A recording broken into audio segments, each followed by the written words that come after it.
don't know about you, but personally, government is the last thing I would trust to tell me that I'm not alone in the universe. Solely because, they've lied before. I mean, nothing major. It's not like they've lied about anything major recently. I mean, well, there was the sub, because the sub happened, and basically everyone remembers what was going on. There was a boy and his father and another man trapped at the bottom of the ocean in a submarine driven by a $20 Logitech gaming controller that's 15 years old. You're better off using a 360 controller at that point. What I can't get over is the fact of how the media covered this. And this is what I really wonder if this is what they're doing with the whole story with UFOs and UAPs in this conference, because the conference and the hearing was set up to be the same day as Hunter Biden's prosecution for tax evasion, which Hunter Biden skating on a gun charge and then getting away with tax evasion. I don't think you as a normal citizen can go ahead and get away with that. They'll never let you skate on it. I hope your name carries as much weight as the Bidens do in court. The thing that's crazy about this is when we come back to the sub, that people were talking about this. They had the counters down on MSNBC, ABC, CBS, and they were all talking about the fact that we have to be careful. We have to make sure that we're searching diligently for these people because they wanted to make sure that they're alive, and it was a story that captivated the world. And what happened while that story captivated the world? Well, JP Morgan's email server got wiped, and with it, 47 million emails deleted, and because of that, all of the emails from Jeffrey Epstein completely vanished, gone in the blink of an eye. So, while they have you paying attention to the sub, and while 4 days prior to the actual expiration of the oxygen that would have been required for them to survive to make it back to the surface, the Navy had detected an implosion underwater. And what this implosion was the implosion of the sub, which had happened on Sunday. So, with this, we see that they're willing to lie about something as major as this to cover up for an email server delete, and that was over something as heinous as child trafficking. Do you think they would lie about something like life on other planets? Because if so, all that does is bolster the factor of the people that really push the ideal of something like Project Bluebeam. I don't trust government to tell me the truth on anything like this, especially something that would be so paramount to the fundamental existence of humanity. Let's go ahead and see what they've got for us in the beginning testimony of this Congressional Oversight Committee. Thank you. Chairman Grothman, Ranking Member Garcia, distinguished members of the House Oversight Subcommittee on National Security, Representatives Burchett and Luna. My name is Ryan Fobbs Graves, and I'm a former F-18 pilot with a decade of service in the U.S. Navy, including 2 deployments in Operation Enduring Freedom and Operation Inherent Resolve. I have experienced advanced UAP firsthand, and I'm here to voice the concerns of more than 30 commercial aircrew and military veterans who have confided their similar encounters with me. Today, I would like to highlight 3 critical issues that demand our action. As we convene here, UAP are in our airspace, but they are grossly underreported. These sightings are not rare or isolated, they are routine. Military aircrew and commercial pilots, trained observers whose lives depend on accurate identification, are frequently witnessing these phenomena. The stigma attached to UAP is real and powerful and challenges national security. It silences commercial pilots who fear professional repercussions, discourages witnesses, and is only compounded by recent government claims questioning the credibility of eyewitness testimony. Parts of our government are aware of more about UAP than they let on, but excessive classification practices keep crucial information hidden. Since 2021, all UAP videos are classified as secret or above. This level of secrecy not only impedes our understanding, but fuels speculation and mistrust. In 2014, I was an F-18 Foxtrot pilot in the Navy Fighter Attack Squadron 11, the Red Rippers, and I was stationed at NAS Oceana in Virginia Beach. After upgrades were made to our jet's radar systems, we began detecting unknown objects operating in our airspace. At first, we assumed they were radar errors, but soon we began to correlate the radar tracks with multiple onboard sensors, including infrared systems, eventually through visual ID. During a training mission in Warning Area Whiskey 72, 10 miles off the coast of Virginia Beach, 2 F-18 Super Hornets were split by a UAP. The object, described as a dark gray or a black cube inside of a clear sphere, came within 50 feet of the lead aircraft and was estimated to be 5 to 15 feet in diameter. The mission commander terminated the flight immediately and returned to base. Our squadron submitted a safety report, but there was no official acknowledgement of the incident and no further mechanism to report the sightings. Soon, these encounters became so frequent that aircrew would discuss the risk of UAP as part of their regular pre-flight briefs. Recognizing the need for action and answers, I founded Americans for Safe Aerospace. The organization has since become a haven for UAP witnesses who were previously unspoken due to the absence of a safe intake process. More than 30 witnesses have come forward, and almost 5,000 Americans have joined us in the fight for transparency at safeaerospace.org. The majority of witnesses are commercial pilots at major airlines. Often, they are veterans with decades of flying experience. Pilots are reporting UAP at altitudes that appear above them at 40,000 feet, potentially in low Earth orbit or in the gray zone below the Kármán line, making inexplainable maneuvers like right-hand turns and retrograde orbits or J-hooks. Sometimes these reports are reoccurring, with numerous recent sightings north of Hawaii and in the North Atlantic. Other veterans are also coming forward to us regarding UAP encounters in our airspace and oceans. The most compelling involve observations of UAP by multiple witnesses and sensor systems. I believe these accounts are only scratching the surface, and more will share their experiences once it is safe to do so. In closing, I recognize the skepticism surrounding this topic. If everyone could see the sensor and video data I witnessed, our national conversation would change. I urge us to put aside stigma and address the security and safety issue this topic represents. If UAP are foreign drones, it is an urgent national security problem. If it is something else, it is an issue for science. In either case, unidentified objects are concerned for flight safety. The American people deserve to know what is happening in our skies. It is long overdue. Thank you. Mr. Grush. Mr. Chairman, ranking members and congressmen, thank you. I'm happy to be here. This is an important issue, and I'm grateful for your time. My name is David Charles Grush. I was an intelligence officer for 14 years, both in the U.S. Air Force, both active duty, Air National Guard, and Reserve, at the rank of major, and most recently from 2021 to 2023, at the National Geospatial Intelligence Agency, NGA, at the GS-15 civilian level, which is the military equivalent of a full bird colonel. I was my agency's co-lead in unidentified anomalous phenomena and transmedium object analysis, as well as reporting to the UAP task force, UAPTF, and eventually, once it was established, the All-Domain Anomaly Resolution Office, AARO. I became a whistleblower through a PPD-19 urgent concern filing in May 2022 with the Intelligence Community Inspector General. Following concerning reports from multiple esteemed and credentialed current and former military and intelligence community individuals that the U.S. government is operating with secrecy above congressional oversight with regards to UAPs. My testimony is based on information I've been given by individuals with a long-standing track record of legitimacy and service to this country, many of whom also have shared compelling evidence in the form of photography, official documentation, and classified oral testimony to myself and my various colleagues. I have taken every step I can to corroborate this evidence over a period of 4 years while I was with the UAP Task Force and do my due diligence on the individual sharing it. This is because of these steps, I believe strongly in the importance of bringing this information before you. I am driven by a commitment of both to truth and transparency, rooted in our inherent duty to uphold the United States Constitution and protect the American people. I'm asking Congress to hold our government to this standard and thoroughly investigate these claims. But as I stand here under oath now, I am speaking to the facts as I've been told them. In the U.S. Air Force, in my National Reconnaissance Office, NRO, reservist capacity, I was a member of the UAP Task Force from 2019 to 2021.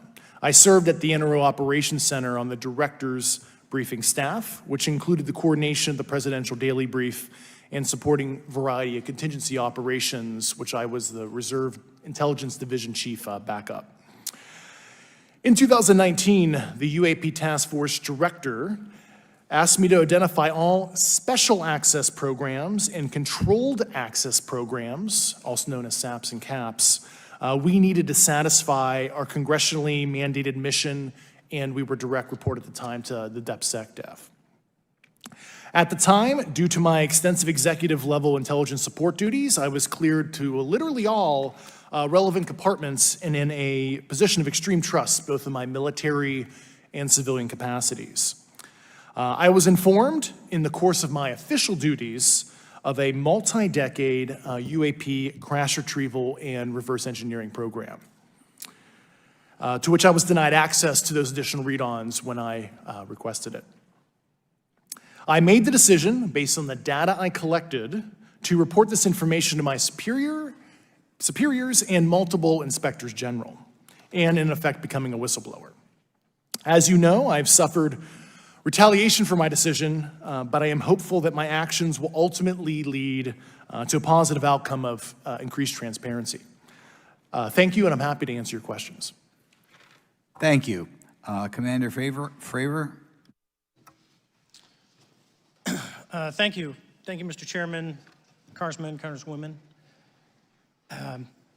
I want to first thank you for the invitation to speak to the committee on the UAP topic that's been in the news for the past 6 years and seems to be continuing to gain momentum. As you know, my name is David Fravor. I'm a retired commander in the United States Navy. In 2004, I was a commanding officer of Strike Fighter Squadron 41, the world-famous Black Aces. We were attached to Carrier Wing 11, stationed on board the USS Nimitz, and had begun a 2-month workup cycle off the coast of California. On this day, we were scheduled for a 2v2 air-to-air training with the USS Princeton as our control. When we launched off Nimitz, my wingman was joining up. We were told that the training was going to be suspended and we were going to proceed with real-world tasking. As we proceeded to the west, the air controller was counting down the range to an object that we were going to, and we were unaware of what we were going to see when we arrived. The controller had told us that these objects had been observed for over 2 weeks, coming down from over 80,000 feet, rapidly descending to 20,000 feet, hanging out for hours, and then going straight back up. For those who don't realize, above 80,000 feet is space. We arrived at the location at approximately 20,000 feet, and the controller called merge plot, which means that our radar blip was now in the same resolution cell as the contact. As we looked around, we noticed that we saw some whitewater off our right side. It's important to note that the weather on this day was as close to perfect as you could ask for off the coast of San Diego. Clear skies, light winds, calm seas, no whitecaps from waves. So the whitewater stood out in a large blue ocean. All 4 of us, because we were in F-18Fs, so we had pilots and Wizzo in the back seat, looked down and saw a white tic-tac object with a longitudinal axis pointing north-south and moving very abruptly over the water like a ping-pong ball. There were no rotors, no rotor wash, or any sign of visible control surfaces like wings. As we started clockwise towards the object, my Wizzo and I decided to go down and take a closer look with the other aircraft staying in high cover to observe both us and the tic-tac. We proceeded around the circle about 90 degrees from the start of our descent, and the object suddenly shifted its longitudinal axis, aligned it with my aircraft, and began to climb. We continued down another 270 degrees, nose low, where the tic-tac, or we considered 270 degrees to where, and we went nose low to where the tic-tac would have been. Our altitude at this point was about 15,000 feet, and the tic-tac was about 12,000. As we pulled nose onto the object, within about a half mile of it, it rapidly accelerated in front of us and disappeared. Our wingman, roughly 8,000 feet above us, lost contact also. We immediately turned back to see where the whitewater was at, and it was gone also. So as we started to turn back towards the east, the controller came up and said, "Sir, you're not going to believe this, but that thing is at your cap point, roughly 60 miles away in less than a minute. You can calculate the speed." We returned to Nimitz. We were taking off our gear. We were talking to one of my crews that was getting ready to launch. We mentioned it to them, and they went out and luckily got the video that you see, that 90-second video. What you don't see is the radar tape that was never released, and we don't know where it's at, of the active jamming that the object put on an APG-73 radar, and I can get into modes later if you're interested.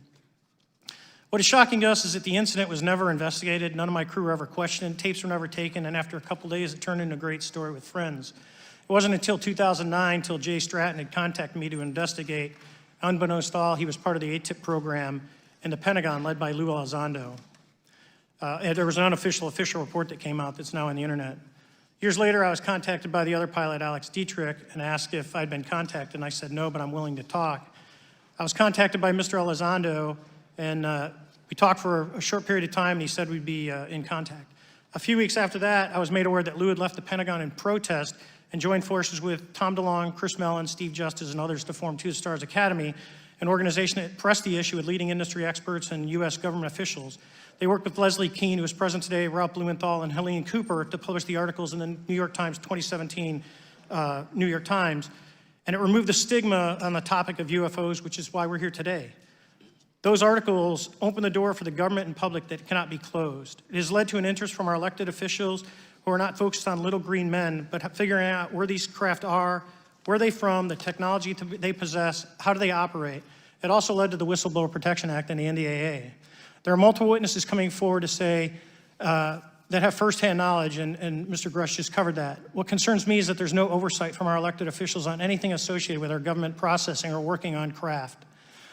Believe it not from this world. This issue is not a full public disclosure that could undermine national security, but it is about ensuring that our system of checks and balances works across all work done in the government using taxpayer funds. Relative to government programs, even unacknowledged WAVE programs have some level of oversight by the appropriate committee members in the House and Senate, and this work that is said to be occurring from whistleblower testimonies should not be exempt. In closing, I would like to say that the Tic Tac object we engaged in 2004 was far superior to anything that we had on time, have today, or are looking to develop in the next 10 years. If we in fact have programs that possess this technology, it needs to have oversight from those people that the citizens of this great country elected in office to represent what is best for the United States and best for the citizens. I thank you for your time. Thank you very much. As you saw from the testimony from the three men that were at the Congressional Oversight hearing, we saw their opening speeches, and with it comes incredibly fascinating information. And for anyone that's already watched the interviews with like Lex Friedman and Joe Rogan, with people like Commander David Fravor, and then the pilot that's on the left, I'm forgetting his name. Well, you've already seen a far more fascinating conversation with far more interesting and intricate questions asked in a much more amicable setting. I'd recommend you watching those. I will have those linked in the description down below. Incredibly fascinating, well-spoken, wonderfully interesting. Because nonetheless, even if it's not true, the idea that someone would be able to spitball and come up with these stories on the fly is impressive, and this man should write books if that's the case. Anyways, we go into Sean Ryan being the owner of Vigilance Elite. He's a former CIA asset. And he says, today history was made as the first public congressional subcommittee hearing took place covering the subject of UAPs, UFOs, and if they are a threat to national security. And if people have actually died, as was claimed in this actual committee hearing, well, then yes, they would be a threat to national security, because they would be harming American citizens. It was a lot to soak in, but after a few hours to digest what I heard, this is what stood out to me the most from the three whistleblowers. The U.S. has recovered foreign craft of some kind and recovered biometrics of an unknown species from the craft.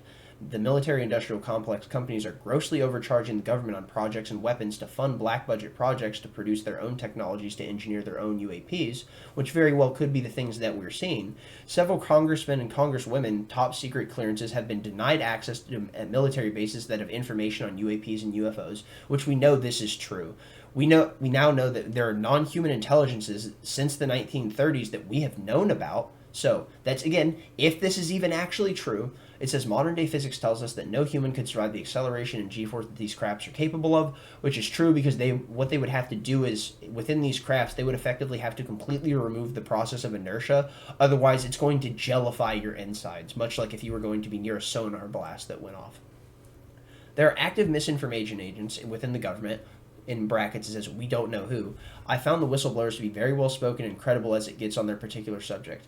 I had to have them all on my show. The congressmen and women who put this together did an incredible job and had terrific questions. They had some real time to put this together. As they find out more being briefed by David Grush behind the closed doors, I will invite them on my show to tell us what they've learned. So, Sean is incredibly interested and fascinated by this. He's clearly very invested, and his show is well worth watching. An episode I would recommend is one with Ed Calderon. He's a border guard, and he was someone who worked for the Mexican Special Forces for a while.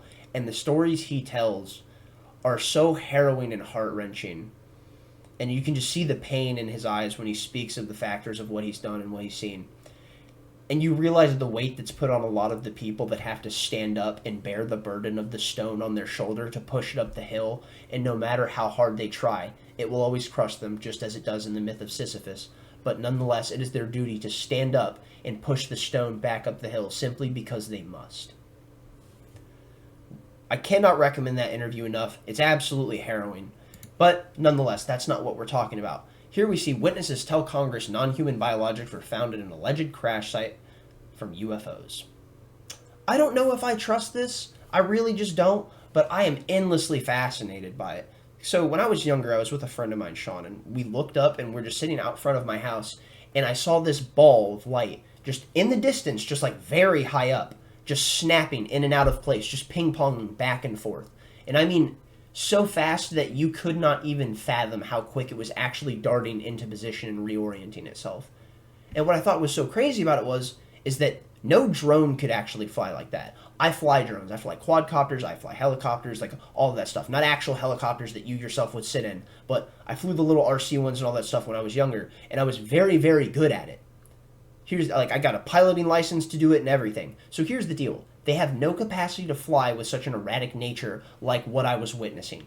I have no idea what I witnessed. It very well could have been a government program that was just sitting there flying in the sky because they made some kind of experimental jet, and that's it. I don't know. But nonetheless, it did defy the laws of inertia, and I don't know how we are able to do that because none of our technology that is on civilian grade level and civilian grade awareness has been presented that anyone knows of.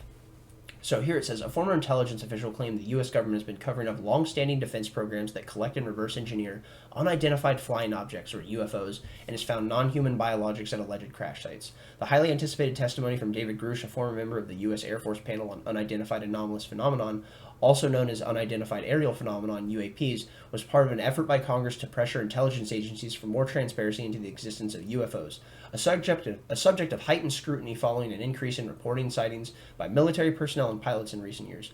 Although extraterrestrial life has long been shrouded as a stigma, confusion, and secrecy, lawmakers on both sides of the political spectrum have been rallying around the push for more research of the topic as a national security matter. Which, while that's cool and it's so fascinating that a bunch of different people from both sides of the partisan aisle are coming together to talk about this, because the question of are we alone is something that captivates everyone, whether you're an atheist to someone who's deeply religious.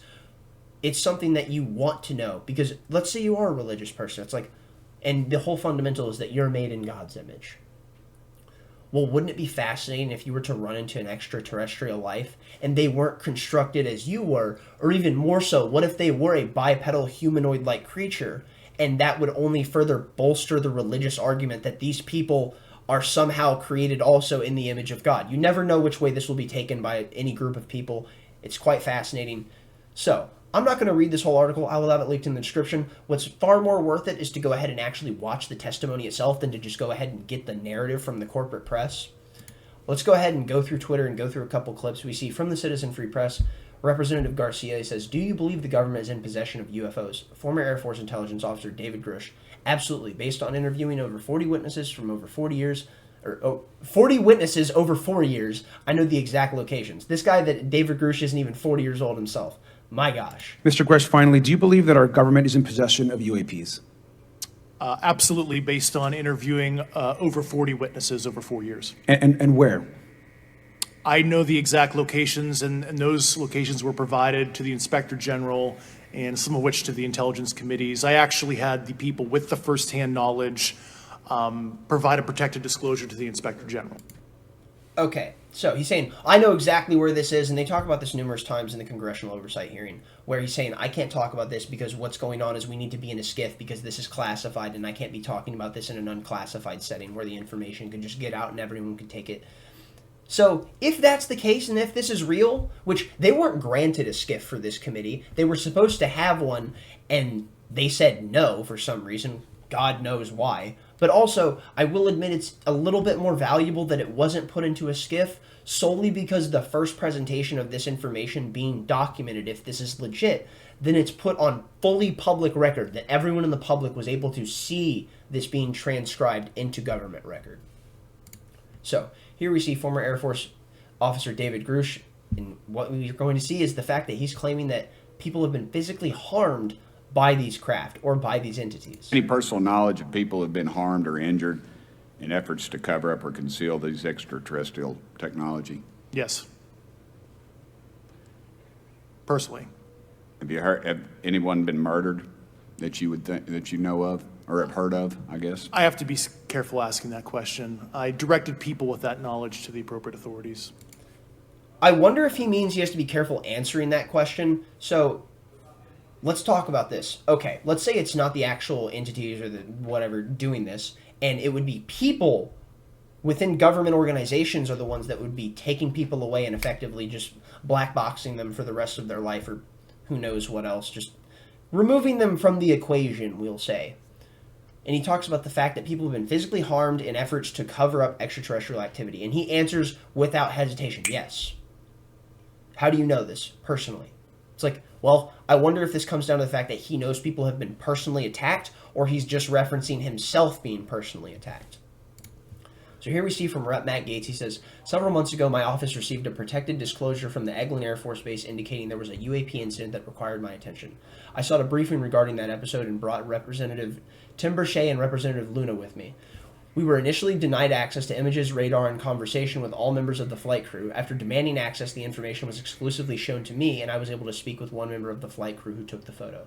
Matt Gaetz, being a member of, DARPA and the Department of Defense, exclusive club where he's actually able to see what's going on with advanced weaponry and what's being created. And granted, that would just be the advanced weaponry that's being created. With his purview of these projects, we have no idea to what degree black budget projects are being funded and what they're created and what people like Matt Gaetz don't know.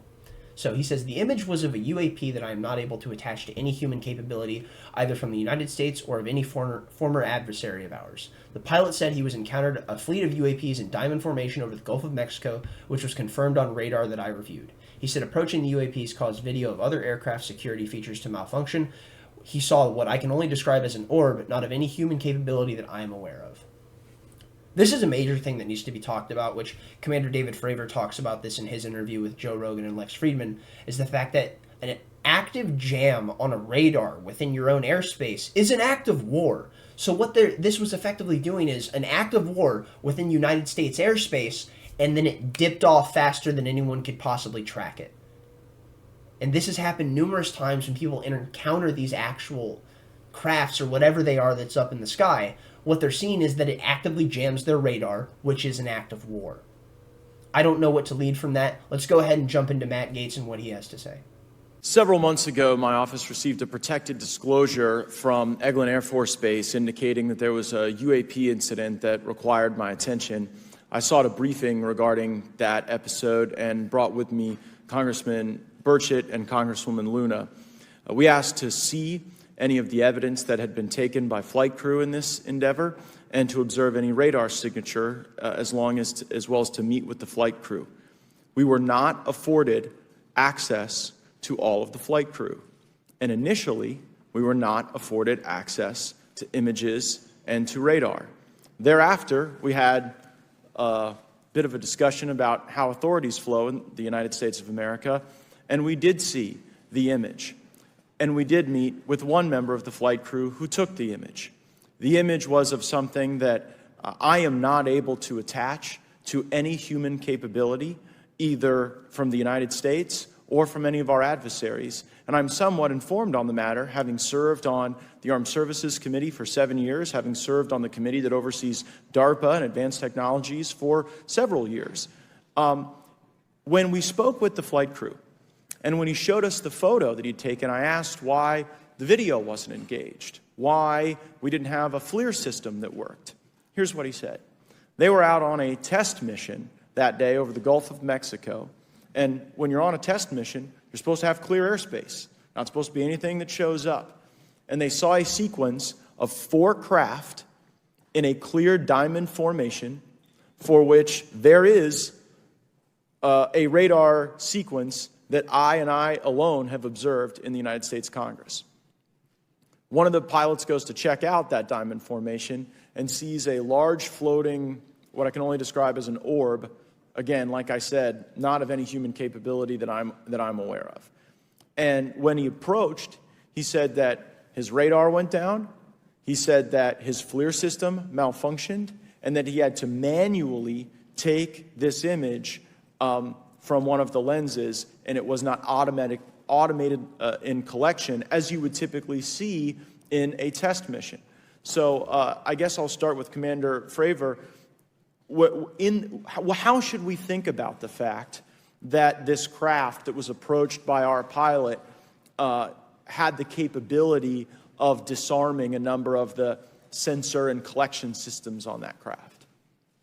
Well, I think this goes to that national security side, and you can go back through history of things showing up at certain areas and disabling our capabilities, which is disheartening. And for us, I mean, like I said, it completely disabled the radar on the aircraft when it tried to do it, and the only way we could see it is passively, which is how he got that image. So I think that's a concern on what are these doing, not only how do they operate, but their capabilities inside to do things like this. And how should we think about four craft moving in a very clear formation, equidistant from one another, in a diamond? In all of the phenomenon, perhaps, Mr. Grave, that you've analyzed, have we ever seen multiple craft in a single formation? I have one particular case, and that was during the gimbal incident. The recording on the AT FLIR system shows a single object that rotates.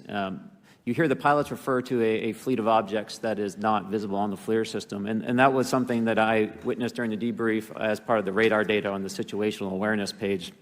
I would like to add, however, Congressman, there's a small bit of anger, I would say. I would feel that those pilots are still facing that difficulty in reporting this topic, and they don't have the tools to be able to mitigate this issue. It just goes to show how serious this is and why this is such an important issue for our pilots and for our nation. It was stated explicitly to me by these test pilots that if you have a UAP experience, the best thing you can do for your career is forget it and not tell anyone. Because any type of reporting, either above the surface or below the surface, does have a perceived consequence to these people, and that is a culture we must change if we want to get to the truth. Mr. Chairman, I would observe that perhaps as we move forward from this hearing, there are some obvious next steps. Every person watching this knows that we need to meet with Mr. Grush in a secure, compartmentalized facility so that we can get fulsome answers that do not put him in jeopardy and that give us the information we need. Second, I would suggest that the radar images that were collected of this formation of craft out of Eglin Air Force Base, and specifically the actual image taken by the actual flight crew that we can actually validate, be provided to the committee, subpoenaed if necessary, so that we're able to track how to get this type of reporting and analysis done in a more fulsome way. That would be my recommendation, humbly, as a guest here of the Fine Oversight Committee. I yield back. And as we see Matt Gaetz go ahead and just elucidating more on the fact of what his tweet covers, realistically, I wonder if he's the one who they talk about in this, who is the person who's UFO crazy and just sinks himself deep into these conspiracy theories. But honestly, in this day and age, do you really ever not want to listen to the person who's apparently espousing conspiracy theories solely because they seem like they have a 6-month head start on absolutely everyone? Michael Schellenberger, who's the person who dropped this recent tweet in this article, it says, "Many fear UFOs and UAPs are a distraction from more important issues, including widespread abuses of power," which those abuses of power is something that he has assisted in exposing with the Twitter files. When Elon Musk brought him on after dropping Barry Weiss, they went through the process of exposing more of the malicious nature of what was going on internally in Twitter. So it says, a new public investigation reveals 75 years of alleged death threats against UAP witnesses, one of the worst abuses of power in public history. Alleged death threats against UFO witnesses should make UAPs a concern for believers and skeptics alike, says the article. Which, if that's the case, absolutely. Because if someone's life is threatened, you should pay attention to it with your full attention, because their life has just as much value as you or anyone you love in your own life. But many Americans, including many public subscribers, believe that unidentified flying objects have been a distraction from more important issues and, at worst, disinformation. They point out this abuse that the power is rampant across major societal institutions, from the White House and Congress to the news media and scientific journals. Many fear that rising mania over whether the Pentagon is hiding alien spacecraft is taking oxygen and energy away from dealing with more serious problems. At the same time, the latest controversy over UAPs has to do essentially with abuses of power. Whatever you think UAPs are, last Friday a bipartisan group of congresspersons said an Air Force general denied them access to the information from UAPs. We were blocked not only from the Pentagon, but the Department of Air Force from seeing information and talking to witnesses, said Rep. Paulina Luna of the Air Force. The numerous roadblocks led me to believe that they are indeed hiding information. Of course, just because the Pentagon keeps secret does not mean it's hiding alien spacecraft. It could be that the Air Force in general in question was unprepared to deal with members of Congress who were particularly prepared, particularly one who has flirted with one of the most bizarre UFO conspiracy theories in a field characterized by conspiracy theories. At what point is it that when someone's apparently espousing conspiracy theories, you don't at least want to listen to them? Okay, maybe you don't take what they're saying seriously, but over the past 3 to 6 years, you really want to say that those people don't at minimum have a 6-month advantage? Seems like they just kept throwing coins in the Alex Jones was right jar, and that thing is now receiving pressure cracks. So, we go ahead and jump into what they may be covering up with the UFO story. Jack Posobiec tweets, and Jack Posobiec being a former naval intelligence officer who's actually spoken about the fact of his interactions with the data covering things like UFOs and UAPs, He says, wow, so they're holding a major UFO hearing on the same day as Hunter Biden goes to court for accepting bribes. What are the odds? Golly gee, guys. Yeah, golly gee, Jack. What are the odds? And Scott Adams saying UFO hearings, possible Trump indictment today. Hunter must be in more trouble than I thought. Yeah, he must be. And absolutely, we see with the fact that the feds ran a UFO hearing in Congress on the same day they dropped charges against Democratic super donor Sam Bankman-Fried. This is what total corruption looks like. So multiple major stories dropped on the same day of the UFO hearing, and the fact is that the UFO hearing is going to be the story that's given the megaphone and blasted into people's ears and faces continuously and endlessly. And it's also going to be the thing that will captivate their senses and ensnare their souls because they want to know the answer to the question that we all do. Are we alone? So, nonetheless, we know who isn't alone, and that's Sam Bankman-Fried, because he's got his parents and the government and the Justice Department to go ahead and look out for him. DOJ drops campaign finance charges against Sam Bankman-Fried. Don't worry, go ahead and look at the UFOs, citizens. Don't worry about the fact that the president's son just got away with tax evasion. He's not getting charged for his illicit dealings with Burisma and other countries and companies. No, don't worry about that. He's going to be getting by on a federal gun charge. He's going to be skating by on tax evasion. He's going to just have to go on probation. You know, that thing that you yourself would never be able to do. Absolutely mind-blowing, and I will be covering what's going on with the DOJ not covering Sam Bankman-Fried and just completely dropping this case, with the Democrats effectively using FTX, and not only the Democrats, but the United States government, as nothing more than a Ponzi scheme so they could ship money to Ukraine, because FTX was partnered with Ukraine. I have so much to say on this topic. I don't even know if I'll be able to say it all on YouTube, if I'm going to be completely honest, when it comes to me making this next video. That's all I've got for this. Give this a thumbs up if you liked it, a thumbs down if you didn't. Go ahead, tell someone you loved them. Go ahead, leave a comment, tell me where I'm wrong. Tell me why you don't think that what I'm saying is true. Let me know, hold my feet to the fire. Keep me honest. Stay lovely, stay great. Peace out.